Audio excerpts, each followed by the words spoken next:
এই গাইস, কি অবস্থা সবার? আশা করি সবাই ভালো আছেন। সো আজকের ভিডিওটা অন্য টপিকটা হচ্ছে একটা হিটলারের নিয়ে, ঠিক আছে? আর এই হিটলারটাকে একটু পরে আপনাদের বলি, আগে একটু কথা বলি। ধরেন আপনি একটা ভালো একটা নেতা বা ভালো একটা পোস্টে আছেন, ঠিক আছে? আপনার যারা কর্মী বা চেলাবেলা বলেন, ঠিক আছে, কেউ একটু ঝামেলার মধ্যে আছে, কেউ একটু ফ্যান ফলোয়ার আছে। সো আপনার কাছে আইসে ছবি টবি তোলা পরে আপনার সাথে আছে, আপনি যতদিন আছেন সেও আপনার সাথে ততদিন আছে। যখন আপনার একটু 19-20 হবে বা পদ উন্নত বা অবনতি হবে, তখন দেখবেন কেউ আর থাকবে না, ঠিক আছে?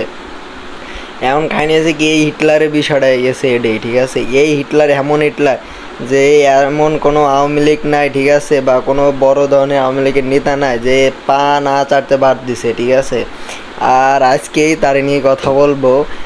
আর আচ্ছা, ছবিটা আগে আপনাদের রিভিল করে দেখায়। এখন যারা স্ক্রিনে দেখতে পারতেছেন, এই সেই হিটলার, ঠিক আছে? আর.এস. ফাহিম চৌধুরী এইতে ডাইরেক্ট টোটালেই, ঠিক আছে, একটা হিটলার। ফার্স্ট অফ অল আমি আসি, যখন বৈষম্য ছাত্র বিরোধী যখন আন্দোলন হয়, তখন টোটালি ভাই ছাত্রদের নিয়ে কোনো পোস্ট নাই। কারণ নেত্রী বাংলাদেশে আছে, আওয়ামী লীগ করে, ঠিক আছে? সে আওয়ামী লীগের অনেক নেতাদের সাথে তার সম্পর্ক, তার বিজনেস আছে। কারণ সে যদি আওয়ামী লীগের বিপক্ষে যে একটা পোস্ট করে বা ছাত্রদের, তখন তার বিজনেস বন্ধ হয়ে যাবে, ঠিক আছে? এখন খেয়াল মানে মাথায় একটু ধরেন, ঠিক আছে? কথাটা বাই দিয়ে যাচ্ছে কারণ যে মানে খুবই এক্সাইটেড।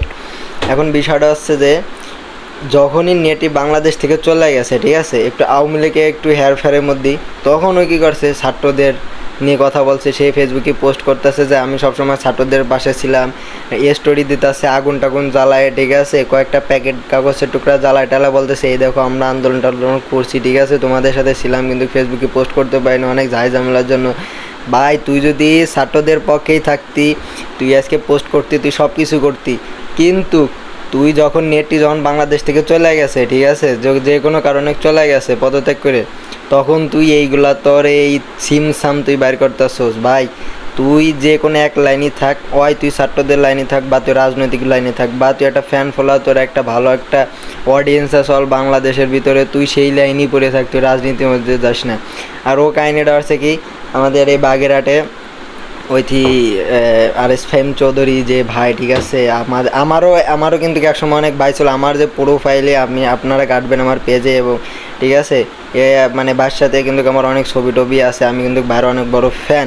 তারপরও আজকে আমার বাইরে নিয়ে কথা বলতে হলো, কারণ সে যে হিটলারের পয়সাটা দেশে যে শেখ তন্ময় ভাইয়ের সাথে তার একটা ছবি তোলা ছিল বাগেরহাটে।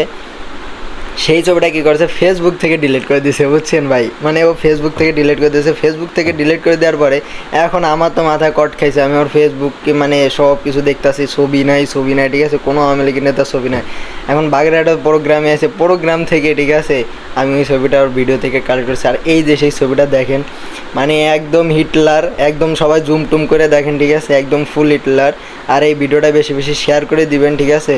মানে এই যারা পোল্টিবাস, ঠিক আছে, টোটালি যারা পোল্টিবাস, সেটা আওয়ামী লীগ, বিএনপি, সে জামাত শিবির যেই হোক না কেন ভাই, আপনার ফ্রেন্ড সার্কেল ভাই বেটাদের যেই হোক না ভাই, এই যারা পোল্টিবাস করে, ঠিক আছে, এদের থেকে ডাইরেক্ট দূরে থাকেন ভাই।